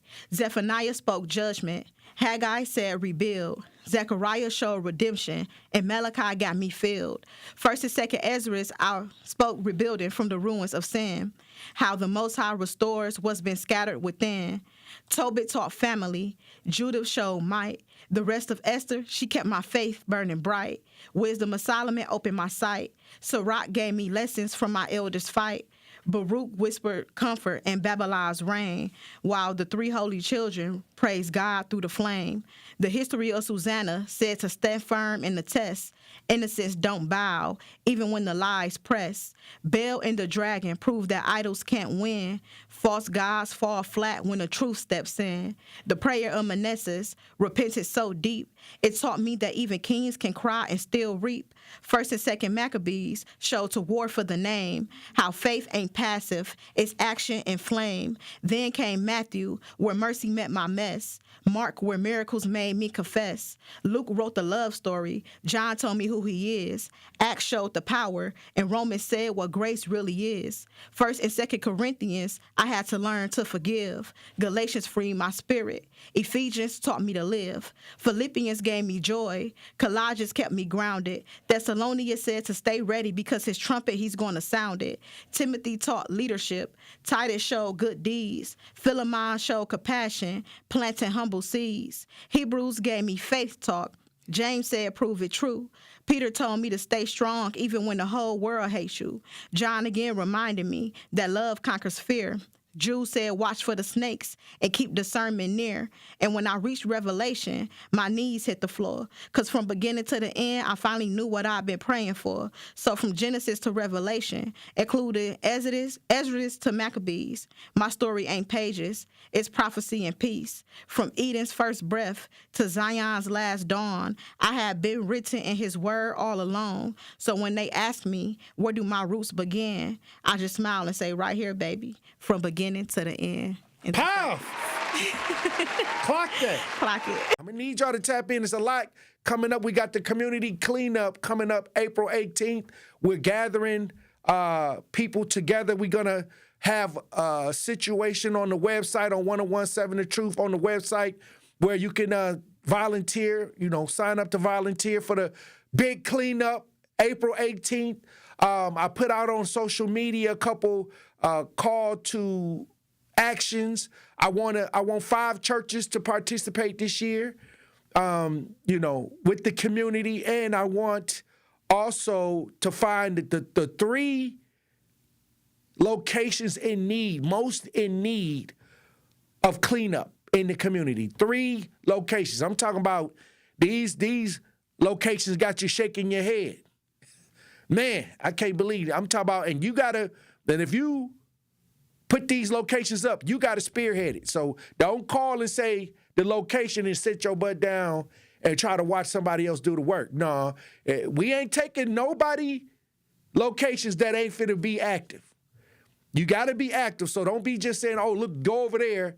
I seen this, I seen that. No, I think we should be over here, and I'm ready, and you're going to be a part of helping organize and everything. So if you naming situations and you're not finna do nothing, don't do it. Don't even, we may not pick that area because we want to be active. We want to be about that action. And we want folks that are really concerned, that's willing to roll up their sleeves and get to work, because together, teamwork make the dream work. Ain't no more sitting on the sidelines. We outside. It's going to be powerful. The cleanups is always powerful. This is how I got started in getting to know my community, getting to know my neighbors, and getting to know my constituents. I clean up every year. I've been doing cleanups for 17 years straight. 17 years straight. And like I said, it's fun. It's good to see the families out, the kids out. It's a lot of pride in cleaning up that happens. And many times we have to lead by example. We got to lead by example. And April 18th is the community cleanup. And y'all already know we're going to do it real big. It's a celebration of community, family, and doing work. The real work, being servants and being resources for each other. This is amazing. We're going to have more information on the 1017 The Truth site if you want to volunteer. We want 5 churches. So if you got a church, go to 1017 The Truth and fill out, give us the contact information. We'll contact the church. But like I said, y'all got to be involved. Y'all got to be involved. Y'all can't just be one-offing folks. Y'all know how y'all do. Y'all want to tell people what to do, and then you want to sit back and eat snacks. We're going to eat snacks after. We're going to eat snacks after the cleanup, but while we cleaning it up, all hands on deck. All hands on deck. We just had the community awards, and those that we honored this year were people in the community that did the work, that rolled up their sleeves and got the work done. And they usually play the background. They didn't do it for the accolades. They didn't do it for that. They did it because this is what they doing. They trying to help. They trying to get involved. So these are all of the events that are coming this year are for people that's about that action, people that want to help and do the work. And we're going to have a number of things this year that we're going to call people to come forward and be a part of. And we got to show these young people that there's an active community out here that ain't full of drama, that ain't, contributing to the negative. Sometimes it seems like the negative stuff is always in the front. And that's our fault because we're paying attention to it. And we're paying less attention to what's really going on. A lot of y'all don't even know who y'all aldermen is. Y'all don't even know who y'all state representatives are in y'all districts. Understand what I'm saying? We gotta scramble all of that. We gotta get back to basic community, basic township, education, economics, neighborhood development, brotherhood, sisterhood. We can't let the negative low vibration take the lead now. We got to push that to the side and say, okay, what's really going on? And that's what we've been doing. You just ain't doing it. If you don't know what's going on, you got to check yourself right now, because this has been going on for a while and it's getting bigger and bigger and bigger every year. It ain't about the cleanup. It's about us working together, getting things done. It ain't about who doing what. It's about what we have done together. It's about the group, and the individual ideas have to be put to the side, because I think a lot of times people individually have made a name for themselves. That's fine. I'm a self-made advocate. Self-made. Never took a penny from nobody I served in this community. And even I know that you got to get down, roll up your sleeves, and get involved. And get involved. And this is what we got to teach our community to restore the village. 2026, it's time to restore the village. It's time to restore the village. Understand what I'm saying? It's time to get to work and repair the village. I guess we got some breaking news out of Tampa. I don't know if it's going to affect us right here in Wisconsin. It may be eventually, but I guess they have a ban. What's going on, Andrew? So the Tampa Bay International Airport, Tory, put out a press release today. We've seen enough. We've had enough. It's time to ban pajamas at the Tampa Bay International Airport. Pajamas? They successfully banned Crocs. Now they're going after pajamas. Pajamas at the airport in the middle of the day. It's madness. It stops now, according to this press release. Do your part. Say no to pajamas at TPA. So no bonnets, no pajamas. Just, get dressed to get on the plane. Yeah, exactly. They have a dress code now. No pajamas. Is it not crazy? Well, a lot of people know that they're going to have a couple hours to flight. They going to sleep anyway. They're going to wear their pajamas. I feel that you should get dressed. I wouldn't wear no pajamas on a plane. I would get dressed, put on a sweater, put on some jeans and some shoes. I would never wear pajamas on a plane. I'll tell you, Tory, I kind of feel the same way. I probably would never do it, but the amount that these tickets cost at this point, I don't care. Like, I'm going to wear what I want to wear. Right, but all I'm saying is it what is the issue? What are people wearing, like lingerie like pajamas, or what about the pajamas are they trying to X out? I think they just want people to look a little bit more professional. But again, what if I ain't got no job? You know what I mean? You can't dictate. It got to be more to the pajamas, because I'll say this. I wouldn't do it. But if it's like pajamas to wear, sometimes people wear pajamas to Walmart. They'll get up. I'm going to keep my bonnet on. I'm finna run to the store with the, with the boots and the pajamas and the bonnet. I mean, you see it all the time. But why? Is it hindering the flight? No. I'm just saying. I don't know if it, is it more of one race wearing pajamas, or is it all races? Is it targeting a specific group that's wearing pajamas? I'm just asking, because this seemed like one of them dress code ideas that when you start looking at it, you'd be like, okay, they trying to get, stop this type of behavior. But once again, I would not personally wear pajamas on a flight. I would wear some jogging pants. Close I would come to pajamas if I was wearing jogging pants and, a sweater, maybe some gray sweat pants. Yeah, maybe wear some gray sweatpants. I don't know. If look, let me tell you something. If you want to chime in on what's going on with these pajamas, they saying that in Tampa they ain't trying to have that. I think we got Homer Blow on the lines. If y'all want to chime in, 833-212-1017. How you doing? Homer Blow is on the line. I'm blessed, man. I'm blessed, Tory. Stop the madness, man. Take them damn pajamas off. Listen, man, you ain't at home. Stop it. I said I wouldn't wear it. I said I would not do it, yeah. It is about time. When we talk about why, it's just inappropriate. It is what it is. Again, I understand medical person being flown by flight to get somewhere else. I get it. They got the hospital gown on, and is they wearing booty shorts? Like you know how the pajamas. Hold on, the pajamas in our community, it might be booty short. And a lot of them be dingy, bro. Let's keep that 100, man. Let's keep it 100, man. I mean, you got people that ain't even trying to, have clean pajamas on. So, when we talk about these different things, man, like with the body and all that. You ain't even washed up, and you got the smell. You bringing the smell on the plane. Right, man. Oh, wow. Yeah, you bringing.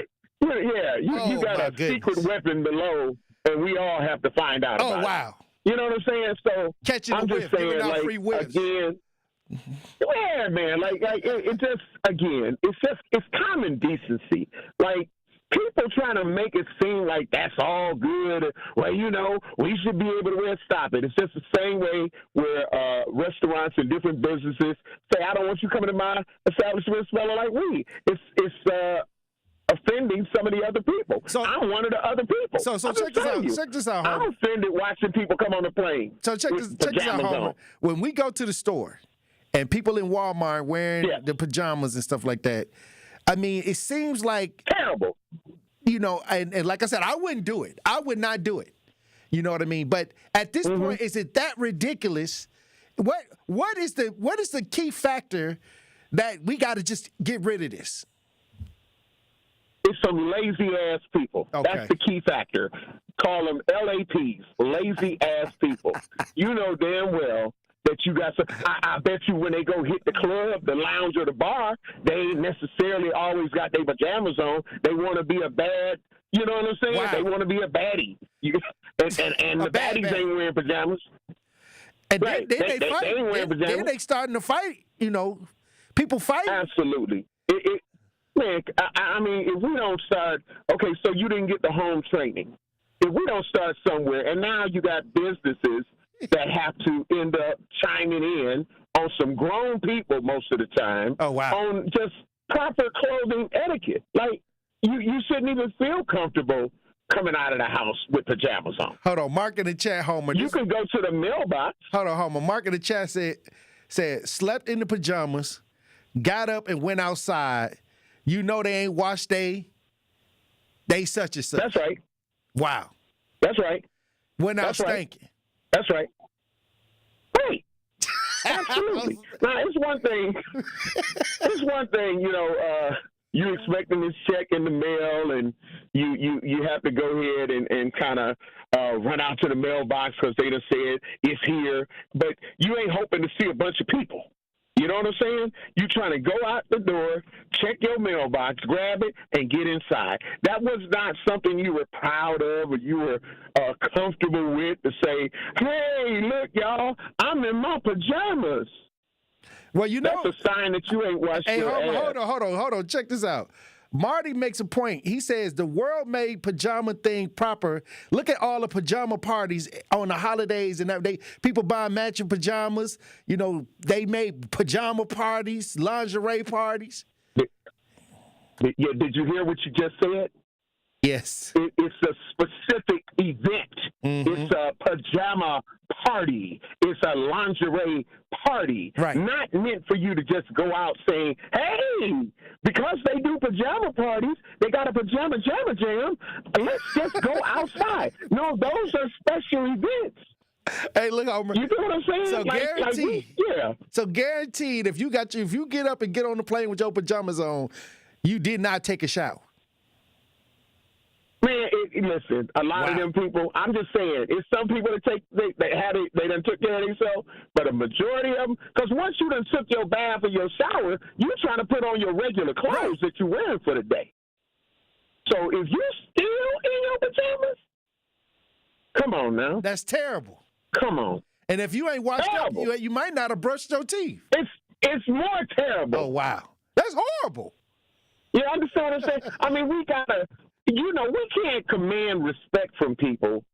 And I'm not saying it's only black people. It's white people that do it too. Everybody. I've seen all races and ethnicities do it. Right. And it ain't cool with none of them. It ain't cool with none of them. So I'm not even just saying it's a black thing. But, of course, where I live, I see a lot of black things. I'm just saying. So, yeah. But it's terrible. It's terrible. It's horrible. Hey, look. Well, like I said, I wouldn't do it. To me. That's just my opinion, though. And like I said, Homer, I wouldn't do it. But at the end of the day, I'll say this. People need to mature to the point where they can kind of be a part of society without, messing up the wave of society. It's a wave of frequency in the world. And many times when you do, a lot of people pride themselves on going against some of these ideas because, they're saying that they're being authentic. Right. Listen. We already got enough pedophiles out here, right? Hey. So let me see those same women that are trying to defend that and be like, I should be, send your son or daughter to school in pajamas. Make it even more easy for the pedophiles to end up trying to lure them away. Explain that when your son or daughter is picked up by a pedophile or a pedophile is making inappropriate statements because they got on pajamas in school. Yeah, they become a target. They may become a target. It may look like they ain't got no discipline, or they may be from a broken home. That's right. Easy targets. Easy. So we just gonna make it easier because most people that got on just pajamas usually don't have on undergarments. And let's just keep it real. Well, Homer Blow, I appreciate your input on this one. Yes, sir. Yes, sir. I could not let that go. Congratulations, Tampa. Oh, wow. We got to get here in Wisconsin. Look, we got 620 WTMJ, host of Point Taken, Christian Bride, in studio. First time in the studio. I think this is the first time I've been on The Truth. That's what's up. It's about time. It is about time because I love you guys. Hey, look, I was on your show a couple times. You were. So, it was powerful. But I'll say this. I got a lot to cover because I know that you get out there, you go get the inside scoop. I want to, just whatever you can give us, About, so you want to these data centers. So I'm not an expert. No, you're not an expert, but you do you got your ears. Your ears is out here listening. And you're asking questions. Fascinated by this topic because of the speed of which this is happening, right? So if you think about the timeline of this, ChatGPT became available to the public November 30th of 2022. And since then, it's been off to the races, right? As far as the conversation about AI, people's use of AI and all these different competing software that's available for people to use. But simultaneously, there's been conversations around the backbone of what powers this AI is these massive data centers. And so how quickly this conversation and this debate has heated up is fascinating to me. And it's also fascinating to me in a state like Wisconsin where it's not neatly partisan. Like so many of the issues here, it's like Democrat versus Republican on like very clean lines of how people feel about them. And this one is not it. So I've been learning more. When I'm not at WTMJ and Good Karma Brands, I also work at Milwaukee Journal-Sentinel. Okay. And on Monday, we did a town hall event with experts on this topic. And so I learned a lot more there. Now, we have how many data centers in the city? I don't know how many are in the city. I think as of right now, because I think we clocked it at 22 or something like that. So across the state, I think at one point there was 40 some. But you think about when we say data center pre-AI, right? They're not as big and they don't take as much power and they don't take as much water because the computing power for everything we put into the cloud. So when you think about when you access Facebook or Instagram or our Microsoft Teams or any of the things that we're doing on our computer and phones, there's all these data servers that live somewhere that is storing that information. And they already are here. And those already exist. Yeah. That's the internet, right? Now, what happens with these AI data centers is because AI takes so much more power, like computing power to do, they have to be way bigger. And so we have broken ground on some of these massive AI data centers. One is in what was going to be the Foxconn site in Mount Pleasant. So that's Microsoft. They've broken ground in Port Washington, which is going to be Vantage, and OpenAI is going to be the company, like the renter there. They've broken ground in Beaver Dam. There's going to be one in Beaver Dam that's going to be Meta. Why are people protesting these things? Why? Okay, is this paid protesting or is this real concerned citizens? I think it's real concerned citizens. Okay. I think so. There was a new poll that came out yesterday that the increase of amount of Wisconsinites who think that the costs outweigh the benefits has only gone up since last October.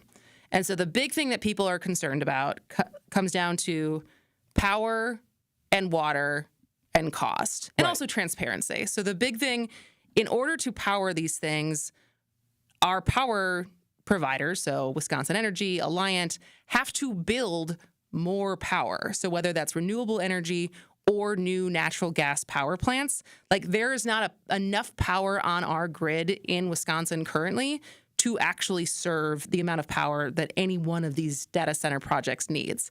So the question becomes, if they're doing the upfront cost of building more power, who pays for it?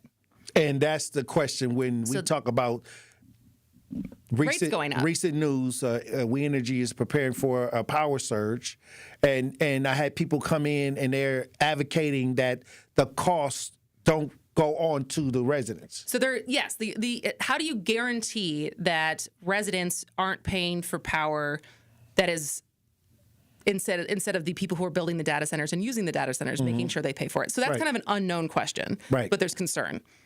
There's also the idea that, like, what if, 5, 10, 15 years from now, these are just stranded buildings? Right? And so what happens to the land, to the amount of power kind of what that happened was with Foxconn? And so there's concern about that. There's concern about the amount of water used, and it's kind of a red herring as far as how much is being used for the cooling systems to keep the microchips from melting. Right. But it takes more water for the electricity and the power that needs to go to actually power these things. So that's a concern, the amount of land that they take. But it's also, Is there any environmental concerns? Yeah, so this is all environmental I'm concerns. talking about like pollution, air. So that's the thing as far as the water treatment plants that take the water back from these cooling radiator systems. Like if they are not aware of what chemicals are being used in the water to cool the systems, and then they're responsible for trying to treat it, that could cause issues, like if there's more PFAS in the water or something like that. And so there's some environmental concerns. But the thing is, a lot of it is also like we're moving so fast and there's a lot of unknowns. Right. And it's a technology that moves really, really quickly. And we're also competing with China on this, who's way ahead of us.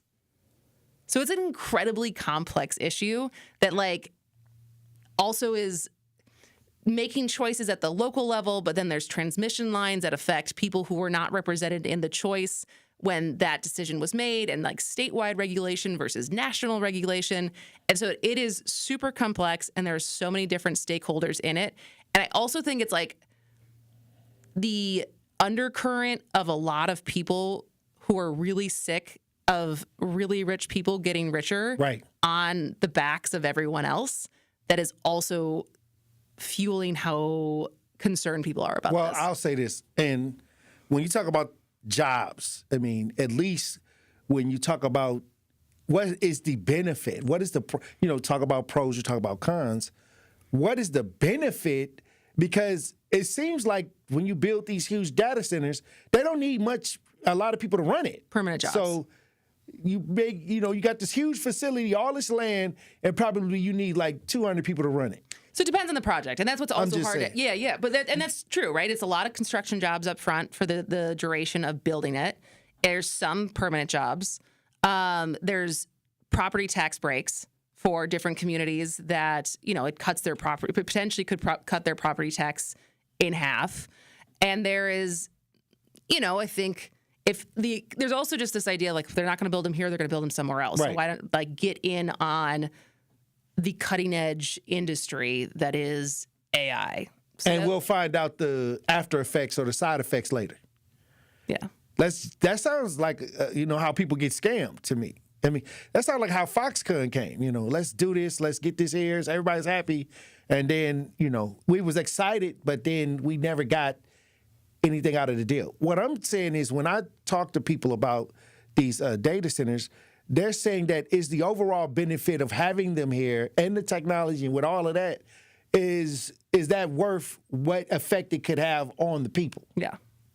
And I think, that's a legitimate and question. The polling so far is that not a lot of people are convinced that the benefits outweigh the costs. For who, though? Well, certainly there's some people who are going to get paid, for sure. Of course. But in all kinds of different ways. But what I'm saying is usually the costs get passed on to the taxpayers. And we living in the city of Milwaukee where taxes just went up. Mm-hmm. We already have our, is this going to improve the community by having these data centers? It may be good for the world. It may be good for, the technology industry. But, many times we'll look back and reflect how in the long run we'll have this hindsight 2020 of what truly took place. Well, and I don't know because the truth is there's not enough available land in Milwaukee, like the city of Milwaukee, to build one of these things that's this big, right? Right. And so there are smaller data centers, but like one of these out there by Northridge. But one of these big ones, like I'm unaware of a plot of land in Milwaukee that would be big enough to host one of them. I think the bigger concern of how this could come downstream to residents of Milwaukee is what it does to energy bills. And we don't know yet because that's still being decided. So I think you've had Tom Content on, who is much more of an expert on this than I am, and also works for an organization that is actually trying to protect. I'm gonna try to have him citizens. circle He's back. Great. He's wonderful. He was actually trying to get the right questions in on the behalf of the citizens, and we don't want unnecessary costs. We already being taxed to the max. So I think that that's the right space because I believe that it's going to happen regardless if you like it or not. I mean, there's been a lot of projects that have been shut down though, and so I think it was Menominee, DeForest. Who am I missing? Menominee, DeForest, and Caledonia. So there was 3 projects that were either proposed or like moving along that have either been canceled or abandoned because public outcry. Well, look, I appreciate you for that update on that. I mean, I know this is a tough conversation, kind of long and drawn out, but thank you. I think some people's eyes just gloss over. Like, like I said, I didn't even know that today we even here until it got on my radar. It's it's interesting. So you familiar with Charlie Barron's, the comedian? Yes. So he made a video about this last August, and there is like almost a direct line that you can see of the public awareness about this topic, even though journalists had been writing about it for the years that the conversation's been happening. But like his ability to shine light on this topic, like you can directly see the before and after of how many people were talking about this and concerned about it, at least in the state of Wisconsin, after he started talking about it. So it's new, and that was only August of 2025. It's so much politically that people are paying attention to. That there's a lot going on. It's a lot going on. So this and the infrastructure is already in place, for the data centers. I'm talking about the smaller ones, yeah. And then now these larger ones are coming. But like I said, this is not a new idea. This is something that's going into AI. Yeah. So, which is bigger and people have larger concerns about the long-term effects of AI. Yeah. Not even environmental injustice, probably. It's also just like, is like AI going to take everybody's jobs? That's another. Are we? Make us slaves to the computer. Just saying it. Just Terminator. the Matrix, baby. Hey, Skynet. Yes, that too. We got Christian Bryant in the building from point taken from 10 to 12 noon. Point taken. And I want to talk about this Milwaukee Diaper Mission partners with 620 WTMJ to launch Bowling for Babies, the fundraiser. Yes. So we are doing a fundraiser on March 7th. So if people like to bowl, this is a great opportunity to both bowl and do good because we are raising money for Milwaukee Diaper Mission, which, if you are unfamiliar, is Milwaukee's only diaper bank. Okay, that's what's up. They started in 2020, and it was just crazy to me that before 2020 there was no diaper bank for Milwaukee. And so meaning that people can come to this diaper bank and grab a few. So they don't have Milwaukee Diaper Mission goes through partners. Distribution partners across Milwaukee, so like different food banks and needs banks and stuff. So they collect the diapers, they distribute the diapers to different needs banks And so they're not giving it directly to families. Okay. But before that, there wasn't really someone who, like a group that was doing that. Yeah, because I'd never heard of this. And so now after going on 6 years, they distribute about 1 million diapers a year. But the need in Milwaukee County is 18 million diapers a year. Oh, wow. So even though their growth and their success, there's still a huge need as far as parents who cannot afford diapers, because diapers are very expensive. And what do they got to do to take part in this event? So if you go to, if you either text BABY to 855-616-1620, we'll send you the link directly. Otherwise, if you go to WTMJcares.com, that will get you the information to register, to donate. But the event itself is going to be March 7th from 12 to 4. It's a 9-pin bowling tournament, which I guess all that means is if you hit 9 pins, it's considered a strike instead of having to hit all 10. And then you'll like this. So the prize, so there's the first 3 teams get prizes. The grand prize for the first place team, I have donated my personal 4-pack of Packers tickets. Oh, wow. And so I inherited my family's tickets last season. And so I conversed with my husband, and we decided to donate our tickets. So it's an agreed-upon game. But then also, not only are you and your team going to go to the game, you're also going to get to go to the Tundra Trio, which I'm guessing you've gotten to go to. Man, I'm always It's up an open there, bar. The Tundra Trio is powerful. Yeah, so it is a pretty big package to be able to, if you win the bowling tournament. If you could go to the Tundra Trio in the game, that would be the best experience other than being in the locker room. It's a good day. And then if you get one of the local shuttles to take you up there, then you don't even have to drive. So that's first place. Second place is 4 tickets to WTMJ Day, which is our Brewers tailgate, and then 4 tickets to that Brewers game. And then the third place is, I think, free bowling at Village Bowl in Menominee Falls. And so if you don't win, though, you're still going to have a great time. Of course. Bowling is the money. So the proceeds from the registration fees a great cause. Go to the diaper mission. So we're raising money for them. That's why there is a cost to sign up, because that money goes to the diaper mission.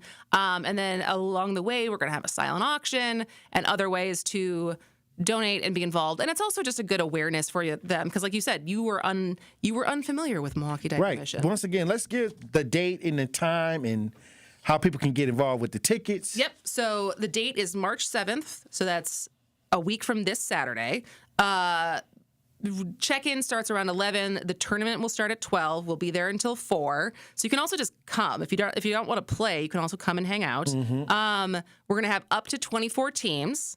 So it'll be fairly competitive. You can bring your team.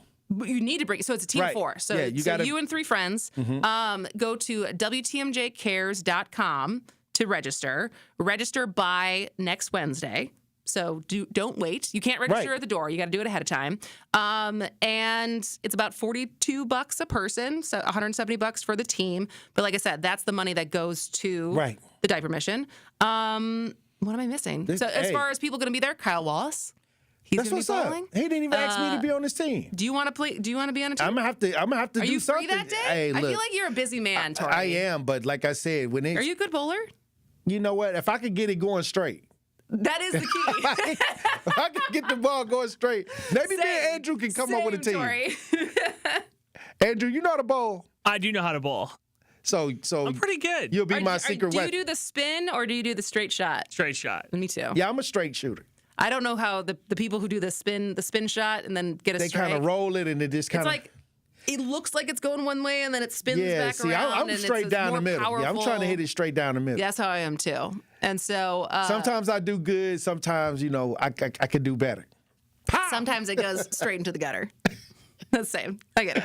But yes, so we would love to have people sign up. Like I said, it's across ESPN. We have Jen Latta, Ben Brust coming. Like I said, Kyle Wallace is coming from the WTMJ side. It's me, Vince Vetrano, John McCure. So it's kind of a across the board. You think we can put a team together, Andrew? Do anybody? I mean, maybe. I think my co-host Steve Scafidi, because he's not going to be here, so he sponsored a team. He already bought a team, and there's 4 slots. So you could be on the Good Karma brand team. If we just need 2 more people. Yeah, because I think my producer's doing it, you, and then we just got to recruit 2 more. All right. Throw me in the mix. Maybe Tory's the Look, third. let me tell you something. Let me get out there. Let me go ahead and put my bowling shoes on. I'm gonna have to go ahead. You have bowling shoes? Well, I can rent some. You can rent some. Yeah. That is true. Yeah, I mean, I rent. I'm not a big bowler, but I do know What how is your sport of choice or game of choice? If you're Football. not thinking that. All right. Flag football. All right. You think? I like flag football. Okay. Football saved my life. Football got me out of off the streets and into a different space. So I'm always be loyal to the game of football. And I know you're a huge Packers fan. Yeah. I mean, like I said, if them Packer tickets, I'm trying to win. You can't win them. Hold on. Oh, what you mean? Because it has to be fans. Oh, wow. Oh, wow. I know. Is that a distant sentence? I was coming. I was coming into like. Hey, I come found on out now. I couldn't win. I thought that was first place, second place. That's what Torres third for place. the bowl. For not employees of Good Karma Brand. I was gonna bring my best game that day. I mean, I feel like you have other opportunities. Yeah, with this company, you'll have other opportunities to get to a Packer I'm just game. playing. I'm just playing. I do got other opportunities, yeah. But like I said, it's just an amazing time. We got a question in the chat. How can local orgs help with distributing diapers for needy families? Well, I would definitely go to MilwaukeeDiaperMission.org. So when you go to their website, there's opportunities to donate. There's opportunities to volunteer because they are always looking for people to come to their warehouse and wrap up. So they donate the diapers in packages of 25, which ironically is not how you buy the diapers. And so you unpack them from their original packing, you count to 25, you wrap them up in some saran wrap, and then those get shipped off to the needs banks. So great opportunity to volunteer with them. And then also you can see their distribution partners. So the different food banks, needs banks that they partner with is all listed on the website as well. And you can also, hang out on the website and kind of, get familiar because I'll tell you this, orgs that support the community like this, where they know that there's a need, we need to support. Absolutely. Because I think about my daughter's 2.5, so still in diapers for hopefully not that much longer, but Right. still And in diapers are not cheap. Diapers are not cheap, but it's also the trade-off of if you cannot afford new diapers, you're making the choice of keeping your kid in a dirty diaper and dealing with like a horrible diaper rash on the other side of that. And like no parent wants to see their kid in pain. I agree. And like a dirty diaper, leaving your kid in a diaper too long, that's what it leads to. And this is really why painful most diaper people are rash. concerned about being taxed, extra. Yeah, and they so it's already like- trying to, hold together what they already have. Exactly. And I think it's like on average, a box of like the diapers you need to diaper a child for a month is like $100 a month, sometimes more. And that is a trade-off for a lot of families as far as bills and groceries and outings and stuff like that you're trying to have to pay for every month. So definitely an unbelievable organization, and we would really love your support to come and hang with us because it's going to be a great day. Andrew said he know how to bowl, so we might have to make our way in. Hopefully he can come through in the clutch. But since we're not winning no prizes, I guess we just doing it for fun. What is it called when there's the two on the opposite ends of the split? The split. I feel like you'd be a good split guy. I think I'm a split bowler. Yeah, I feel like you'd be able to do the shot that gets both down. Well, Kristen, I appreciate you for coming through. Thanks for having me on. Powerful conversation. I agree. We'll do it again because our shows don't overlap, so I can do this anytime. Check out her show. She's the host of Point Taken on 620 WTMJ from 10 to noon. Thanks, man. This is crazy because they go to this fertility clinic. You put your embryo up, to make sure that and they said that there was a mix-up with them, how they kind of keep track of this. And on that particular day, there was a lot going on.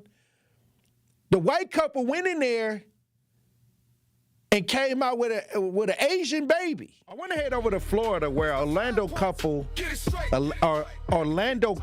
seeks answers after fertility clinic mixed up the leads to a wrong birthing situation. Can you imagine being a couple when you go to these centers to seek them to get you the fertility things that you need to have a child, and the child come out messed up because the situation was mishandled? It's a lot of people that do this now. It's a lot of people go to these fertility situations and try to come out with a baby. Well, we got a story where this couple went into the fertility clinic to get something done, and it came out all wrong. We're going to talk about it after we see this video. I got some comments on this after we see this audio and video. If you're watching this rebroadcast live, we got audio and video on this, and hit that like and subscribe button. Let's listen. In a new emergency motion, the couple's attorney says the clinic's records show a chaotic labeling system, handwriting patients' names on the tiny straws used to store embryos. At that time, they're outside of their labeled straws, and they are in petri dishes, and they are in the lab.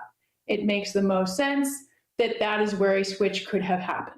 The motion states, noting that beyond the straws, the second switch could have been with labeling. That system has narrowed the couple's search for truth down to specific groups. Attorney Circe Denny argued in court.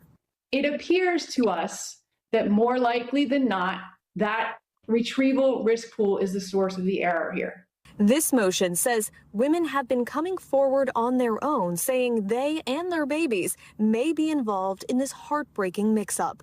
All of the women coming forward either had embryo transfers on the same day, April 7th, 2025, or had embryos stored the same week as the couple back in 2020. Defense attorney Francis Pierce acknowledged the gravity of the situation, stating, "There is a small patient population that is involved with the retrievals and an extraordinarily small population involved with the transfer. And these small patients populations increase the risk of patient identification." New details in the motion reveal the couple may have found a lead on their own. Part of the motion reads, a woman with a strikingly similar last name who also had a transfer on April 7th contacted the family after seeing their story on the news. A search of the woman's public Facebook page showed a photo of her husband, who the parents say shares a similar complexion to their child. And the couple is asking the clinic for information about a potential match, an Indian couple who had embryos stored at the clinic during that same week in 2020. The couple's legal team emphasized the urgency, stating, "They have fallen in love with this baby, and they love her and want to keep her. They want to know whether there's any reasonable prospect that they can keep her. But they are also very much concerned that there is somebody out there, someone out there who doesn't know that they are raising their genetic child." Wow. This is crazy because they go to this fertility clinic. You put your embryo up, to make sure that and they said that there was a mix up with them, how they kind of keep track of this. And on that particular day, there was a lot going on. The white couple went in there and came out with an Asian baby. Wow. Andrew, what do you think about this? Tory, when we pulled this story, I was like, we have to talk about this. This is insane. Everybody I've talked to about this story leading into this has gone like, that's the absolute worst possible outcome. Now, go in to have your kid, you get your IVF, and then you come out with another person's child? Like, this is insane. Well, hold on. Wait a minute. What happened to their child? That's another good question. Their child could be somewhere in somebody's, yeah. I mean, and since their child could be in another white couple's body, and the white couple may be like, okay, we got a baby because the baby came out white, but their baby came out Indian. Hey, now where are they baby at? Beats me. Who knows? Wow. And they said they love the baby. They want to keep the baby. She gave birth to the baby. Yeah. Wow. Imagine going through labor and then like, hey, I love this baby, but is this my baby? Right? It kind of it's not yours, but it kind of is yours. You birthed it. Yeah. That slow pan out on the news too got you, didn't it? Oh wow. Yeah, it did. I mean, the thing is that baby don't look like the daddy. I mean, we was talking about the jobs that, people can step out and cheat on. Motion, the couple's attorney says the clinic's records show. We was talking about the baby, not the baby, but the jobs that create people stepping out. I wonder, did he question her? You know, who you been messing with at work? But then it had to be, how long did it take them to figure out that this baby was the wrong embryo? I imagine like a minute after the birth, right? Like you have to imagine like something went wrong throughout this process. Because I guess they couldn't tell when it was in the womb. Well, this is what happens when you try to play God. You know, when you try to, go alternative routes. And some people, they want to have children, so this is one of the options. But it can come with human error. No, huge human error. We're talking about the jobs that you can do that you cannot make a mistake in. This is obviously one of them, Tory. You cannot be a fertility doctor and make these type of mistakes. Well, it said, Josh in the chat says, I'm not even surprised by this one. And Sincere Runny Ray Real says, Dr. Frankenstein Labs. They created a monster. Now, hold on. The embryo grew in this woman's body. It came out looking Asian, but since it went through her body to develop, what is it? On the census, do you think that she's checking, I don't know. He might can check the white box. This baby might can get, maybe check the white box. But it's a lot of people, if they got the complexion, they can check the white box. So. Well, I just feel bad for her parents, right? Like I feel bad for like the baby's original like parents because they are probably like, hey. Yeah, where the Asian people, where they probably be like, what happened to our baby? Exactly. Because this is not, the other thing is, this isn't cheap. IVF is not cheap. Right. This is like a $10,000 mistake. I think they said Michelle Obama had IVF. I mean, I don't know. But what I'm saying is this. This mix-up can happen when you go into these labs. And I don't even know if we got any sperm banks around here. I don't know. But the embryo is from, when they use the embryo, that's more of your baby. But they're just placing it in a different way so you can have it, right? So this is the couple's embryo. Somebody else's embryo been placed in your body. You've been carrying this baby for 9 months. And it looked like you've been messing around with the mailman.